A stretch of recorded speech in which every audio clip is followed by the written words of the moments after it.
오늘 아주 뜻깊은 예배를 하나님 앞에 드리게 되었습니다. 새삼 느끼는 것은 하나님께서 세우신 아름다운 사람들에 의해서 이루어진 역사가 또 하나님의 섭리 가운데서 멈춤이 없이 흘러서 우리 곁을 지나가고 또 나중에 우리 후손들에게로 이어진다는 사실입니다. 오늘 기도해 주신 우리 강순애 권사님, 이곳에서 숭실대학교가 재건되었을 때 1기 학생으로 입학하셔서 졸업을 하셨어요. 재건 올해가 70주년이니까 권사님 연세가 90세라고 하십니다. 입학하실 때 꽃다운 20살이셨는데 이제는 90 어른이 되셨습니다. 아까 뜰에서 말씀을 들어보니까 그때 입학생이 200명이었다고 하는데 여학생은 단 4명뿐이었다고 합니다. 우리 권사님이 4명 중에 1명으로 얼마나 많은 남학생들의 관심을 받으셨을까. 아직 정정하셔서 얼마나 기도도 잘해 주시는지 새삼 감사한 마음입니다.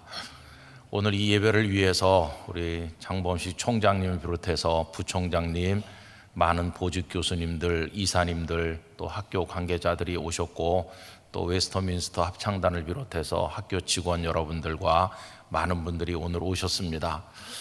대접해드린다고 요 앞에 앉게 하셨는데 영락교회 강단은 앞에 앉으면 나중에 좀 목을 마사지를 해야 되는 저 중간쯤 앉으셔야 되는데 이렇게 앞에 앉으셨습니다. 어쨌든 감사드리고, 또 우리 영락교회 성도들은 우리 숭실대학교에서 오신 귀한 분들을 위해서 한번 환영의 박수를 하도록 하겠습니다. 대단히 감사합니다.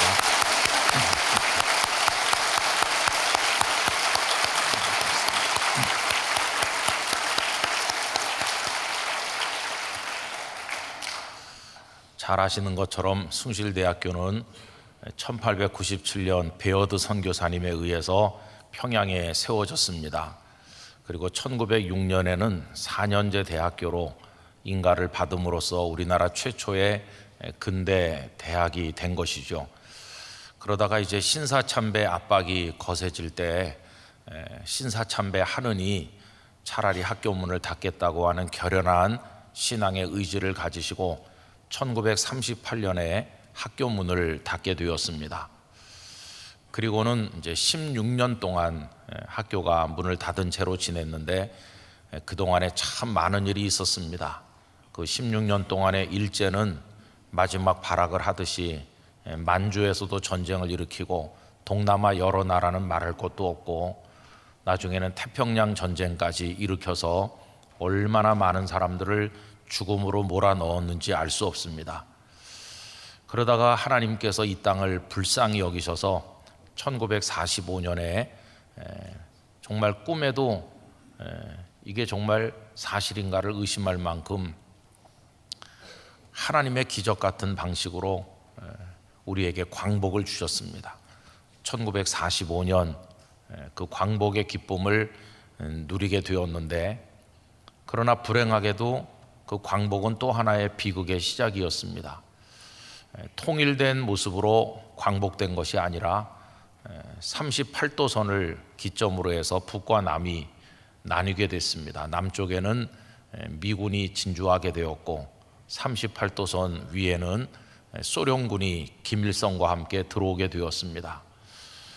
제 부친께서도 그 북쪽에 사셨기 때문에 그때 상황을 종종 말씀하신 바가 있었는데, 해방의 기쁨은 잠시뿐이었고 김일성이 소련군과 함께 들어온 이후에 북한은 금세 공산화되었다고 합니다.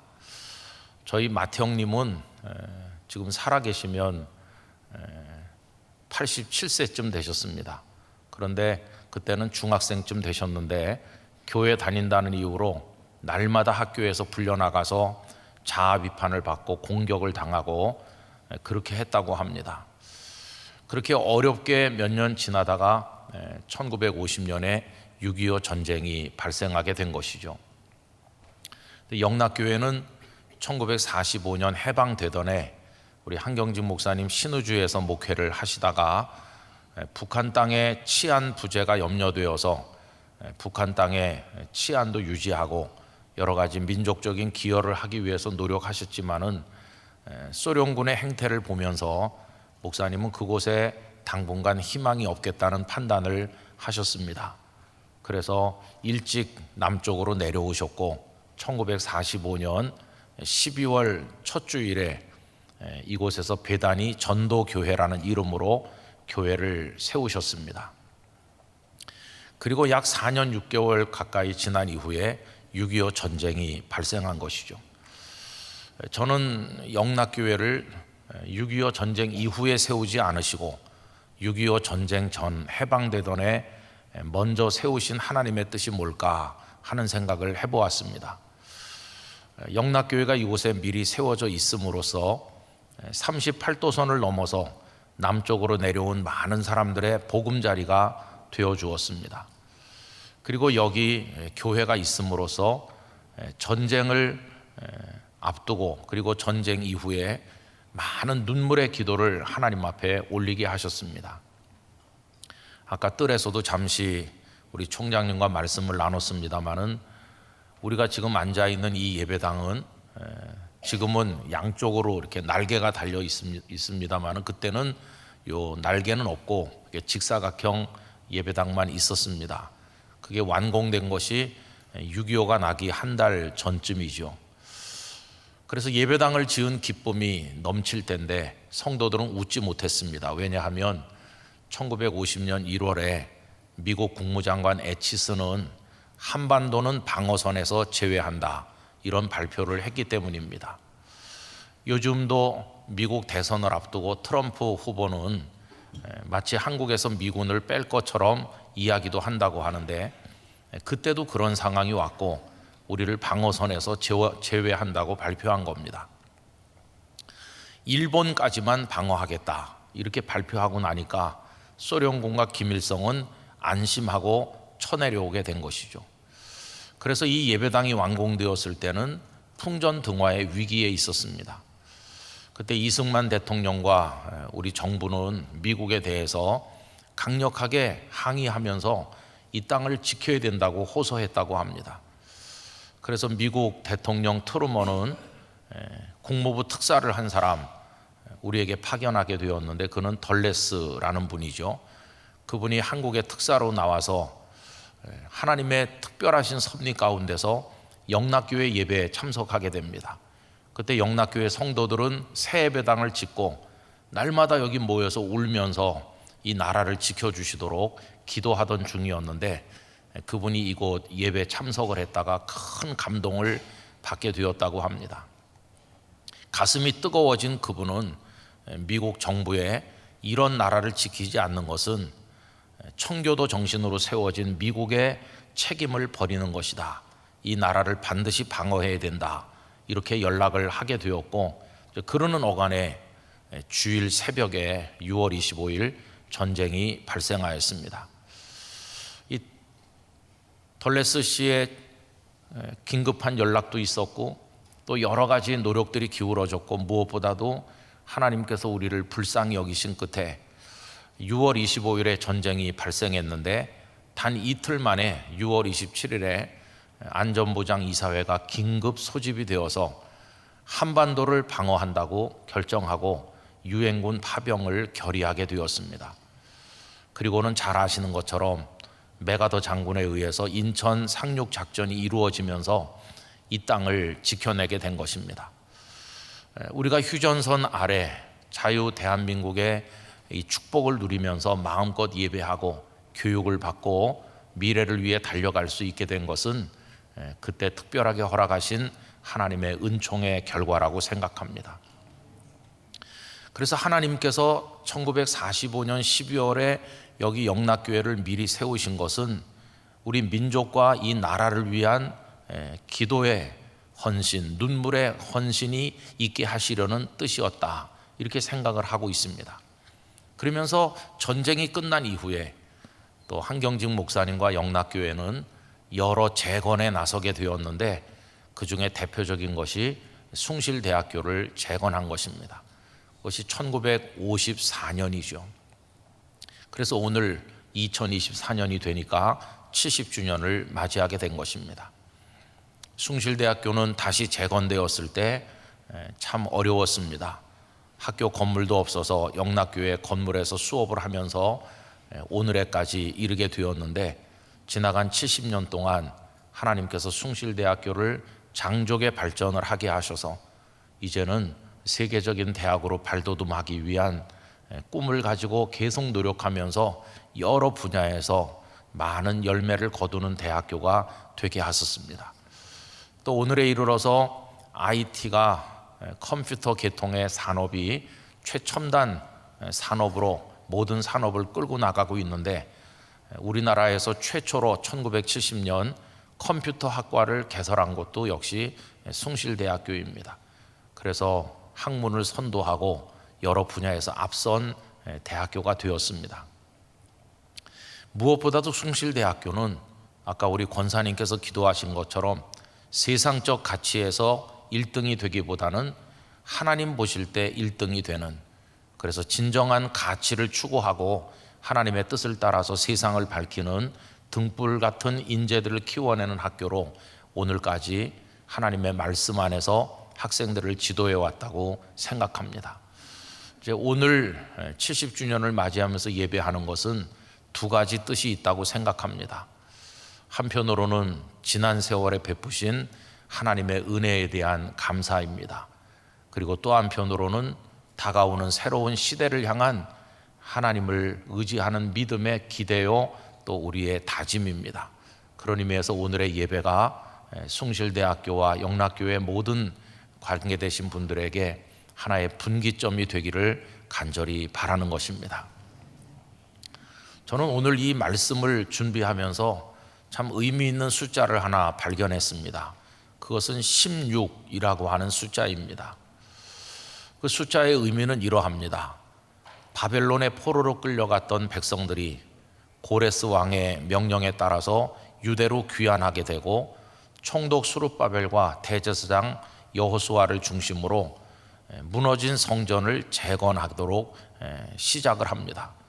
그러나 지난 주일에도 말씀드린 것처럼 공사는 지지부진했고 기초공사만 하다가 오랫동안 중단되게 되었는데, 그 중단한 이유는 공사를 방해하는 적들도 많았고 그들이 경제적으로 어려웠기 때문에, 그래서 기초공사만 하다가 이제 내버려 둔 것입니다. 공사가 중단된 기간이 몇 년이었느냐 하면 그게 16년입니다. 그런데 참 공교롭게도 숭실대학교가 폐교되고 다시 재건되기까지 그 침묵의 시간이 똑같이 16년입니다. 숭실대학교도 16년 만에 재건되고 성전 공사가 다시 시작된 것도 16년 만입니다. 이래서 성전 공사가 재개된 끝에 BC 516년에 성전이 완공이 되었습니다. 그게 두 번째 성전이라고 우리가 부르고 있는 수룹바벨 성전이죠. 근데 오늘 읽은 이 학계의 말씀은 이런 겁니다. 오랫동안 공사가 중단돼 있는데도 성전 공사를 재개하는데 관심이 없는 백성들을 향해서 하나님께서 학계를 통해서 외치신 말씀이죠. 너희들이 왜 손을 놓고 있느냐? 다분히 책망이 섞인 말씀은 1장에 나옵니다. 그리고 오늘 2장에 나오는 말씀은 백성들을 위로하시면서 격려하시는 말씀이죠. 그 돌아온 사람들 가운데는 나이가 많은 이도 있었을 것입니다. 나이가 많은 사람들은 솔로몬의 성전이 아직 무너지기 전에 그 성전을 본 사람들도 있었을 것입니다. 예전 성전이 얼마나 규모가 크고 웅장하고 아름다웠었는가, 어렸을 때 본 성전의 그 모습을 기억하는 사람들은 이제 성전을 재건하기 위해서 기초를 놓고 하는 걸 보면서 굉장히 낙심했습니다. 왜냐하면 규모도 작고 사용하는 자재도 초라하고 이 성전을 재건해 본들 처음 성전에 비해서 너무도 보잘것없다는 절망이 있었기 때문이죠. 그런데 오늘 읽은 말씀 속에 보면 하나님께서는 학계를 통해서 그들을 위로하시고 격려하시기를 슬퍼하지 말라는 것입니다. 나중 영광이 이전 영광보다 훨씬 클 것이라고 말씀하시는 겁니다. 이제 너희들이 짓고 있는 두 번째 성전이 비록 그 규모가 작고 연약해 보인다 할지라도 처음 성전보다도 더 큰 영광이 있을 것이라고 그렇게 말씀을 하시는 것이죠. 저는 이것을 숭실대학교에 적용한다면 여기 서울에서 재건된 앞으로 펼쳐질 숭실대학교의 미래 역사가 과거에 평양에 있었던 숭실대학교의 역사보다 훨씬 더 영광스러울 줄 믿습니다. 지난 세월의 영광보다 앞으로의 영광이 훨씬 더 크고 더 많은 세계적인 인재들을 키워내고 하나님의 뜻을 이루게 될 줄로 믿는 것입니다. 그래서 우리는 낙심하지 말고 미래를 향해 전진해야 될 용기를 얻게 되는 것이죠. 그러면 나중 영광이 더 큰 근거가 뭘까요? 오늘 본문 말씀 중에 보면 내가 거기 있을 것이라고 말씀하십니다. 하나님의 영이 그 성전에 계시면 그 성전이 비록 규모가 작다고 할지라도 이전 영광보다 훨씬 클 것이라고 말씀하시는 거죠. 저는 하나님의 영이 숭실대학교 안에 임하기를 간절히 원합니다. 여러 교직원들의 마음에 임하고 학생들의 마음에 임하고 숭실대학교를 늘 위해 기도하는 영락교회 성도들의 마음속에 임할 때 앞으로 숭실대학교는 과거의 영광과 비교할 수 없는 엄청난 대학교로 발전해 나갈 것을 분명히 믿습니다. 그런 마음의 다짐과 용기를 얻으면서 우리가 오늘 이 예배를 드리는 것입니다. 이제 우리에게 필요한 마음은 뭘까? 그거를 생각해 보면 이 도우실 하나님의 은혜를 기대하면서 우리 모두가 일어서서 용기를 가지고 미래를 향해 달려가는 것이라고 생각합니다. 곳곳에서 아름다운 재건이 이루어지기를 원합니다. 저는 곰곰이 생각을 해보니 성경 전체의 주제가 재건이라고 말할 수 있겠다 하는 생각이 들었습니다. 왜 그러냐 하면 하나님께서 창세기에서 창조하신 인간이 죄로 인해서 다 무너져 내렸는데 예수 그리스도께서 이 땅에 오셔서 무너져 내린 그 인간들을 다시 재건하듯 일으켜 세우신 것입니다. 십자가를 통해 그들의 죄를 용서하시고 보잘것없는 그들의 병들어가는 생명을 이제는 영원한 생명으로 대체하심으로써 인간을 재건하신다. 그게 예수님을 통해 이루어진 구원 역사라고 믿습니다. 그리고 또 이 땅에 무수한 나라들이 존재했었죠. 이 땅에 욕망의 나라들이 많이 있었습니다. 아우구스티누스의 표현대로 한다면 소위 키비타테 테레나라고 하는 땅의 나라가 있었죠. 욕망의 나라, 자기를 사랑하는 이기적 사랑에 의해서 지배받는 나라가 있었습니다. 그런데 하나님께서는 이 땅의 나라가 아닌 하나님의 나라를 세우시는데 그 나라는 하나님을 사랑하고 하나님의 뜻을 받드는 것에 의해서 움직여지는 나라인 것이죠. 때가 되면 땅의 나라는 다 소멸하여 없어질 것이고 하나님의 나라가 완성되는 날이 오게 될 것입니다. 그때 그 하나님 나라의 영광은 영원한 것이고 완전한 영광이 될 것입니다. 그래서 하나님께서 땅의 나라를 폐하시고 하나님의 나라를 세우시는 것 역시 그건 재건과 같은 것이다. 이런 생각을 해보게 되는 것이죠. 저는 숭실대학교를 졸업하고 나가는 학생들이 가져야 될 비전이 뭘까? 우리 사회나 이 세상으로 진출했을 때 무너진 많은 것들을 다시 일으켜 세우는 그런 견인차 역할을 하고 그런 세우는 일꾼 역할을 하는 거, 이게 숭실을 졸업한 학생들이 해야 될 일이라고 생각합니다. 대한민국 사회에도 사람들의 마음이 많이 무너져 있는데 무너진 사람들의 마음을 일으켜 세워주는 것, 도덕이 다 무너져 있는데 양심과 도덕을 다시 일으켜 세워주는 것, 그래서 하나님의 사람답게 살아가는 어떤 삶의 모습을 다시 구현해 나가는 것, 그것이 숭실대학교가 키워나가야 될 인재들의 사명이라고 생각을 하는 것입니다. 이런 마음으로 그런 재건의 일꾼들을 키워내다 보면 멀지 않는 장래 하나님은 숭실대학교에 주신 새로운 비전인 평양 숭실 재건의 날도 허락해 주실 줄 믿습니다.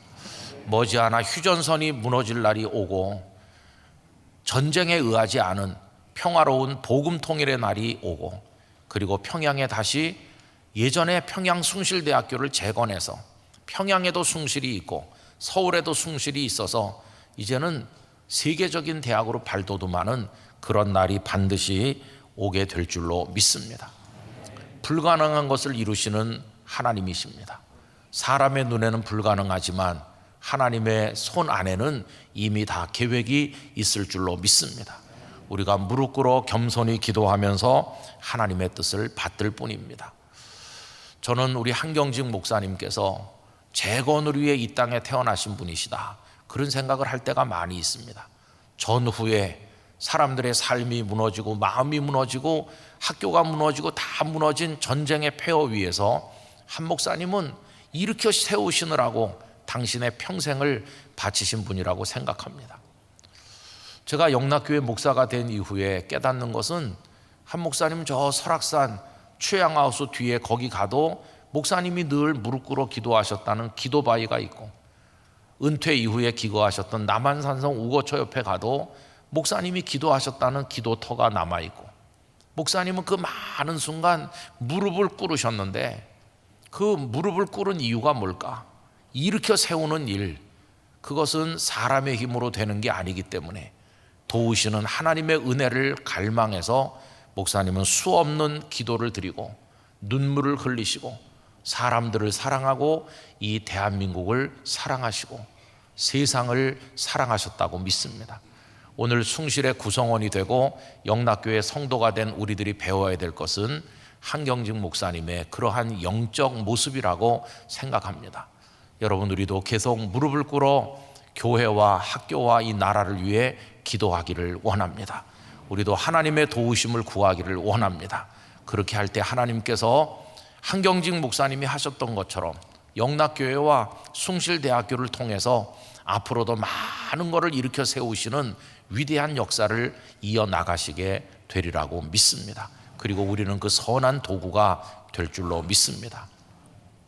앞으로 숭실대학교에 하나님께서 큰 비전들을 새롭게 허락해 주시고 그걸 이루어 나갈 수 있는 힘과 능력과 여건을 주시기를 간절히 바라고, 우리 영락교회 성도들은 잊지 말고 학교를 위해 기도하면서 끝까지 우리의 마음을 모을 수 있기를 간절히 기원합니다. 올 한 해는 70주년을 기념해서 학교에서도 많은 기념 사업들을 계획하고 계신 줄로 알고 있는데, 우리 영락교회 성도들도 늘 기도하면서 학교를 위해서 여러분들의 마음을 기울여 주시기를 간절히 기원합니다. 다시 한번 오늘 이 예배 참여하신 여러분들 모두에게 감사의 말씀을 드리고 하나님께 영광을 올려드립니다. 기도하겠습니다. 사랑 많으신 아버지 하나님, 하나님께서 세우셨고 또 다시 열게 하신 분도 하나님이십니다. 그 도구로 한경직 목사님과 영락교회와 선한 이들을 사용하여 주셨습니다. 아버지 하나님, 이전의 영광이 아무리 크다 할지라도 나중 영광이 더 클 것이라고 말씀하신 하나님의 말씀이 숭실대학교에 적용될 줄 믿습니다. 앞으로의 영광이 과거의 영광보다 크게 하여 주시옵시고, 이제 평양에도 숭실이 재건되고 이 서울의 숭실과 함께 세계를 향해 나가는 위대한 대학교, 하나님의 일꾼들을 키우는 학교가 되게 해주시기를 간절히 원합니다. 우리 영락교회 성도들은 이 거룩한 재건의 역사에 참여하는 도구로서, 한경직 목사님의 후배로서 이 사명을 끊임없이 감당하게 하여 주시옵시고, 우리 총장님을 비롯한 모든 교수님, 교직원, 그리고 학생, 그 학부모 모든 이들 한 분 한 분에게 하나님의 평화와 은혜를 허락하여 주시옵소서. 예수님 이름으로 기도드리옵나이다. 아멘.